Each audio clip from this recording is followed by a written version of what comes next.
Deus, com a paz do Senhor a todos. Amém. De alegria, estarmos aqui novamente para estudarmos a continuidade, aos estudos da Epístola de Paulo aos Coríntios, a primeira carta aos Coríntios de Paulo, e no capítulo 5, está estudando essa noite. É um capítulo breve também é a conclusão que o pastor José Sosa deu na lição passada, é uma continuação, e aqui ele vai entrar no assunto polêmico, do fato que estava acontecendo ali, ocorrendo ali na igreja de Coríntios, então de vários problemas ali, que foi necessário que os irmãos escrevessem uma carta a Paulo denunciando, os problemas que estavam ocorrendo ali, Então Paulo foi prontamente, então logo pôde, foi lá para saber sobre dessa questão. Um fato também interessante que nós aprendemos é o seguinte: é lógico que a Bíblia ela auto se explica, A Bíblia ela é um compêndio doutrinário que ela dá suas próprias revelações. Se você quiser a revelação acerca da Bíblia, ela mesma se explica, ela mesma se revela. Então, prestando atenção, um capítulo vai lançando luz ao outro, um livro lançando luz ao outro, e assim faz uma sequência de revelações e explica que nós passamos a ter entendimento. Isso não significa dizer que nós também não possamos estudar também a questão histórica da época, a questão geográfica, arqueológica, as questões políticas e sociais da época. Isso é bom também para lançar luz. É lógico que isso não vai acrescentar espiritualmente, mas vai acrescentar lançar luz, mas para nós termos uma melhor interpretação. Os fatos vão se tornando mais claros, a gente passa a entender coisas que antes seriam obscuras.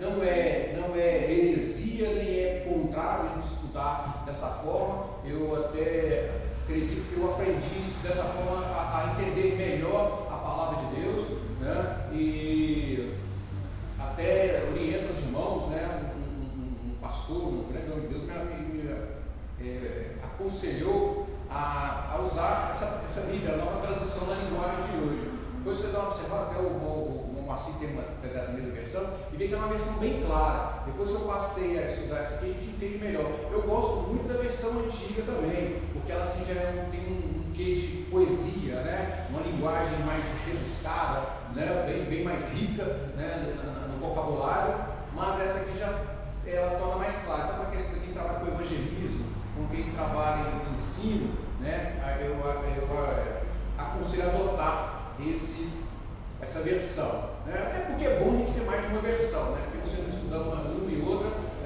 eu gosto de estar, a minha esposa tem uma versão também já dessas mais antigas, que quando eu pego a dela lá, fico comparando os estudos e as descrições da narrativa, e acho bastante interessante. Então, capítulo 5 de Paulo aos Romanos, ele começa com uma advertência, como disse, a continuação. Geralmente Paulo começa suas cartas com orações, com elogios, então já começou, lá no princípio, aquele capítulo 5, ele já vai estar chegando quase que no centro, da carta, no sentido de diretamente ao problema maior da carta. A primeira Coríntios são 16 capítulos, e aqui é o quinto capítulo. Versículo 1 começa assim: agora está dizendo que há entre vocês uma imoralidade sexual tão grande que nem mesmo os pagãos seriam capazes de praticar. Fiquei sabendo que certo homem está tendo relações com a própria madrasta. Como é que vocês podem estar orgulhosos? Pelo contrário, vocês deveriam ficar muito tristes e expulsar do meio de vocês quem está fazendo uma coisa dessa. Quanto a mim, ainda que não esteja presente aí pessoalmente, estou com vocês em espírito e agindo como se eu estivesse aí. Já julguei pela autoridade do Senhor Jesus o homem que está fazendo essa coisa terrível. Quando vocês se reunirem, estarei com vocês em espírito. Então, pelo poder do nosso Senhor Jesus Cristo que estará presente conosco, entregue esse homem a Satanás para que seu corpo seja destruído mas o seu espírito seja salvo no dia do Senhor. Vamos dar uma parada aqui, que aqui já começou, né? Paulo, né, na linguagem, começou a soltar mamona aqui, né? A advertir duramente a igreja, né, por fatos que estavam ocorrendo ali, que não só era um fato interno da igreja, mas aquilo lá era de conhecimento também das pessoas, porque, né, as coisas que acontecem na igreja não ficam só na igreja, não, né? E pior lá fora, né? Que lá fora as pessoas aumentam, né? Distorcem, né? E falam até coisas piores ainda, né? A camarada roubou o dinheiro, o cara que ele roubou, matou, estrupou e violentou e pôs fogo, né? O povo do mundo é dessa forma. Então, Paulo então, já começa com essa advertência, né? Falando sobre uma imoralidade sexual na igreja, né? Então, ele fala sobre o seu parecer, né? Que entregue esse homem a Satanás, né? Para que o seu corpo seja destruído, nessa versão aqui, mas que sua alma seja salva. O que Paulo quer dizer com isso, né? É lógico, a maioria dos teólogos intérpretes dessa situação aqui ficaram, né, são unânimes em concordar numa mesma coisa. É lógico que Paulo não estava assim, é lógico entregar um crente para Satanás, isso é claro, né? Mas ele queria dessa forma amedrontar. Mas é lógico que se às vezes for preciso, às vezes é melhor você perder o boi do que você perder a boiada, né? Então, às vezes, Paulo ali vai com ênfase a essa questão, né? Um dos intérpretes disse: isso é que seja posto para fora da comunhão da igreja, né? Você entrega para Satanás, porque o crente, quando sai da comunhão da igreja, o diabo já corre atrás, já vem para destruir, já vem para acabar com a vida dele. Se tinha algum problema de alcoolismo, algum problema de sexual lá fora, algum problema de conduta moral, alguma dificuldade lá fora, e é tirado para a igreja, agora começa a pecar, faz coisa errada na igreja e sai para fora, Jesus mesmo falou, aí vem 7 espíritos pior que o primeiro, né? O último estado daquela pessoa é pior do que como ela estava antes, né? Então, nesse aspecto aqui que Paulo está falando, né? Então, tira da comunhão da igreja e deixa, né, trata ele como ímpio, né? E vê agora se ele realmente conhece a verdade, se ele conhece a palavra de Deus, obviamente ele vai se voltar arrependido, pedir perdão e falar: não, peraí, o que eu estou fazendo errado? Não, deixa eu consertar, né? Porque às vezes pode ser que até a pessoa está fazendo aquilo por até falta disso aqui, uma exortação, e Paulo puxar a orelha dele, né? E falar duramente com ele: não é assim que se age na igreja do Senhor, né? Não é esse tipo de comportamento que nós esperamos de crentes, né? Então, então ele fala que eles sejam postos para fora da comunhão da igreja, por 2 razões. Primeiro, para servir de exemplo, para demais, e que não generalizar, né? Por um exemplo aqui lá, falar que todos os irmãos eram da mesma forma, praticavam a mesma conduta, porque né? Isso que o pessoal costuma dizer, né? Segundo, para que levasse a pessoa culpada a arrepender-se, né? Que ele, sendo advertido daquela forma e sendo tirado da comunhão, ele fala assim: não, está aqui, ó, está aqui a sua carta, né? Se você for viver desse jeito aqui, a igreja não coaduna, não aceita tal conduta, está aqui sua carta, vamos tratar você agora como ímpio, né? Você pode até vir à igreja, até frequentar a igreja, mas você não é mais membro, você não faz parte do rol de membro dessa igreja por causa da sua conduta. Agora, se arrepende, se converte, deixa disso, entendeu? A igreja pode se reunir de novo e rever a sua situação, se mostrar arrependido, se mostrar realmente que mudou, né, de conduta, né, para se arrepender. Para o bem do culpado, a disciplina deve despertá-lo para ver a tragédia do seu pecado e sua necessidade de perdão e restauração. Porque o pecado de um é o pecado de toda a igreja, afeta toda a igreja espiritualmente, enfraquece a igreja, enfraquece a força espiritual da igreja quando esse pecado acontece, né? Acaba, né, deixando a igreja mais fraca, mais vulnerável, né, aos ataques do inimigo, né? Então, e segundo, por amor à pureza da igreja, né? A iniquidade é rebaixar a moral de todos, né? E para o bem das pessoas, a igreja não vai ganhar almas para Cristo se ela não for diferente do mundo e do sistema maligno. Se a igreja não for diferente, não, tem que aceitar por amor, não, entendeu? A igreja, o papel da igreja é justamente tirar a pessoa pessoa do mundo, tirar a pessoa das trevas, tirar as pessoas dos valores de Satanás, do sistema do mundo. O mundo jaz no maligno. A Bíblia fala que o mundo jaz no maligno, não é o planeta, é o sistema, é o que está no mundo, é o sistema de valores corrompido de nossa sociedade, que está no mundo. A terra é do Senhor em toda a sua plenitude, o planeta pertence a Deus. Agora, o que corrompe, você pode ver que a natureza por si mesma é boa, as águas, o ar, né? Se deixar aqui, tem, né? A camada de ozônio não é afetada, né? Os rios não são poluídos, né? Os animais, né? São até dóceis, mas por causa da interferência do homem, né? Que tem trazido todas essas tragédias ao sistema, né? No nosso planeta.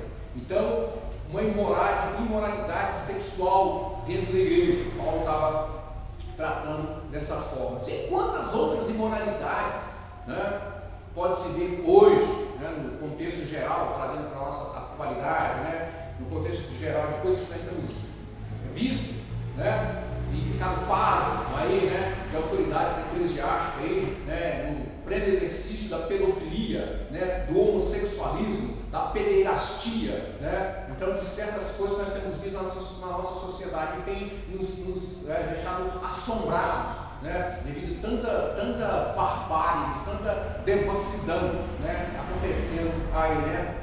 Incesto, pedofilia, zoofilia, bestialismo, fetichismo, sadismo, masoquismo, desvios sexuais, sodomia, pornografia, prostituição, fornicação, adultério, masturbação, lascívia e luxúria, né? Então são os fatos que às vezes está dentro da igreja, dentro do nosso contexto, né? E às vezes as pessoas estão passando por lutas e tudo, e às vezes não quer voltar, né? Não quer se arrepender, não quer chegar ao Senhor, né? E pedir, né, a libertação, para pedir um renovo, com o coração arrependido, perdão pelos seus pecados e uma ajuda de Deus para refazer, para recomeçar a sua vida.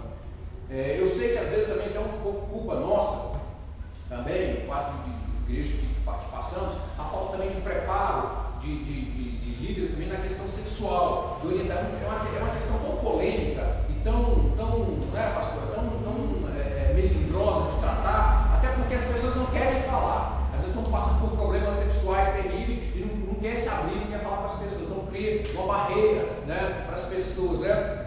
Outra criam, uma palavra aqui, tem um termo adequado para isso, uma pessoa cria certas barreiras nas questões, né? Não falam, hoje a nossa sociedade, jovens mesmo, estão aprendendo a sexualidade com pessoas menos preparadas, pessoas desqualificadas para ensinar. Então vem toda essa perturbação aí, todo esse erro, né? Certo, eu estava conversando com o jovem perguntando sobre o homossexualismo, que o homossexualismo não era uma doença, que o homossexualismo era pessoas nasciam homossexuais, então, né, Deus permitiu que as pessoas nascessem homossexuais, né? Eu falei, pelo que eu saiba, não existe cromossomos homossexuais. Deus fez macho e fêmea, e a nossa ciência, a nossa biologia conhece macho e fêmea, o DNA, o cromossomo Y e o cromossomo X, que define sexualidade. Não existe meio termo. Então não existe, ninguém nasce homossexual. O homossexualismo é uma opção sexual que a pessoa faz a partir de orientação. E esse é o princípio errado da educação sexual. Ensina a pessoa errado e a pessoa agora passa a optar pela questão homossexual, às vezes até por falta de uma referência. Porque o homem nasce, uma criança, só tem adulto aqui, né? O homem já nasce pequenino, tem um pênis, né? A menina tem uma vagina, tem toda uma estrutura biológica ali. Então a estrutura dele, é lógico, pelo ensino, pela educação sexual que ele vai ter, ele vai saber para que aquele órgão genital ali foi criado, existe, está no corpo dele. Tem uma função, né? Tem uma função biológica, tem uma função fisiológica, tem uma função humana dentro da sua estrutura humana. Então ele desde pequeno é treinado, educado a sua sexualidade. Então, vários casos, psicólogos têm falado sobre isso, que a maioria de jovens que estão se tornando homossexuais foram por abuso na sua infância, má orientação, falta de pai, que é a referência masculina, no caso da mulher, falta da mãe, ou às vezes até abuso também na sexualidade da infância, que vem trazer isso, né? Então, um alerta para nós aqui, como igreja, ter essa porta, né, aberto para a orientação sexual dos jovens, né, pessoas dentro de casados, pessoas casadas, casais casados, né, que é um parecer da Bíblia, da palavra de Deus, espiritual também, biológico também, né, do verdadeiro proceder da forma para a qual Deus criou macho e fêmea, né? Então, imoralidade sexual era um problema aqui também na igreja de Corinto, que estava dando toda essa polêmica. Então, Paulo trata aqui dessa forma, né? É uma advertência dura para a pessoa voltar aos caminhos do Senhor, como Deus quer que andemos, né? No versículo 6: não está certo que vocês estejam orgulhosos. Vocês conhecem aquele ditado? Um pouco de fermento fermenta toda a massa. Joga fora o velho fermento do pecado, para ficarem completamente puros. Aí vocês serão como uma massa nova sem fermento, como vocês de fato já são, porque a nossa festa da Páscoa está pronta, agora que Cristo, nosso Cordeiro da Páscoa, já foi oferecido em sacrifício. Então vamos comemorar a nossa Páscoa, não com o pão que leva fermento, o fermento velho do pecado e da imoralidade, mas com o pão sem fermento, o pão da pureza e da verdade. Paulo aqui vai falar sobre essa questão do fermento, um pouco de fermento, leveda toda a massa, né? Jesus também usou essa expressão do fermento aqui, referindo ela ao pecado, né? Um pouco de fermento, leveda toda a massa, incha ela, né? Em Mateus capítulo 16, versículo 5, o fermento do pecado que domina a mente das pessoas e cauteriza a sua mente. Faz-nos lembrar, quando fala do fermento, quando Jesus usou justamente essa frase, tinha duas classes de pessoas ali na época de Jesus, né? Que eram os religiosos da época, com toda a sua hipocrisia, com toda a sua indiferença em relação a Jesus, os fariseus e os saduceus. O problema dos fariseus e saduceus não é muito diferente do que acontece hoje na nossa sociedade religiosa. Os fariseus, eles pegavam a palavra de Deus e faziam acrescentar mais a ela, né? E os saduceus faziam suprimir, tiravam da palavra de Deus, né? Então os fariseus exageravam nas coisas de Deus e os saduceus faziam omitir. Então quando Jesus chegou, eles tiveram um grande problema com Jesus, porque eles estavam mais apegados à sua religiosidade e à sua cultura do que realmente a palavra de Deus. Então aquilo lá acabou criando uma barreira para eles entenderem realmente que Jesus realmente é o Messias, enviado de Deus, né? Então, por causa da sua justiça irregular, né, e humana, chegaram a ponto de querer julgar Jesus no tribunal de homens, né? E quando um dos homens ali, né, Nicodemos, foi interpelar a favor de Jesus, mas a nossa lei julga um homem sem sequer ouvi-lo, né? Isso é justo, isso é justiça.